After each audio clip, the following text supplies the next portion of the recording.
के खास मौके पर प्रधानमंत्री नरेंद्र मोदी द्वारा सौगात मोदी अभियान शुरू किया गया है, जिसके तहत आर्थिक रूप से कमजोर मुसलमानों को सौगात मोदी किट दी जा रही है। इस किट में नए कपड़े, सेवियां, शक्कर, ड्राई फ्रूट्स, टोपी, इत्र और अन्य जरूरी वस्तुएं शामिल हैं।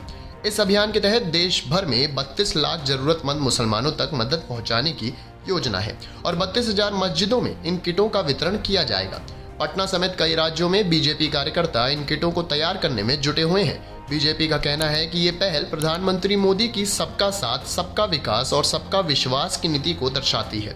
पार्टी के अनुसार ये सिर्फ एक चुनावी रणनीति नहीं, बल्कि सरकार की ओर से गरीब मुसलमान परिवारों तक मदद पहुंचाने की एक सच्ची कोशिश है। महाराष्ट्र बीजेपी से उदाहरण दिया है कि सरकार ने ताज बाग दरगाह के निर्माण के लिए 150 करोड़ रुपए की सहायता दी थी, जो ये दिखाता है कि सरकार अल्पसंख्यकों के विश्वास के लिए लगातार काम कर रही है। विपक्षी दलों ने इस अभियान को चुनावी स्टंट बताते हुए इसकी आलोचना की है। समाजवादी पार्टी के नेता अबू आजमी ने इसे खैरात मोदी करार देते हुए कहा कि मुसलमानों को सरकार से खैरात नहीं, बल्कि उनके संवैधानिक अधिकार चाहिए।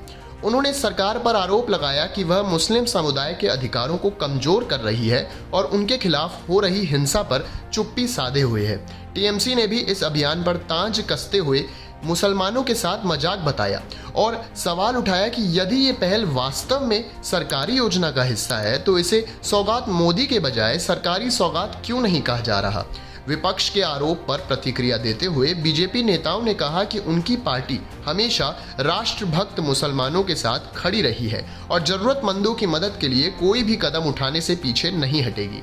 महाराष्ट्र के मंत्री नितेश राणे ने कहा कि उनकी पार्टी देशद्रोही मानसिकता वाले लोगों का समर्थन नहीं करती, लेकिन भारत से प्रेम करने वाले मुसलमानों को हमेशा सम्मान देती है। अब सबसे बड़ा सवाल ये है कि क्या सौगात मोदी अभियान से बीजेपी को मुस्लिम बाहुल सीटों पर राजनीतिक फायदा मिलेगा। मुंबई और अन्य बड़े शहरों में इस अभियान के तहत किटों का वितरण किया जा रहा है, लेकिन इससे लेकर राजनीतिक हलचल तेज हो गई है। बीजेपी इसे जरूरतमंदों की मदद बता रही है, जबकि विपक्ष इसे वोट बैंक पॉलिटिक्स करार दे रही है। आने वाले चुनावों में इसका कितना असर होगा, ये देखना दिलचस्प होगा।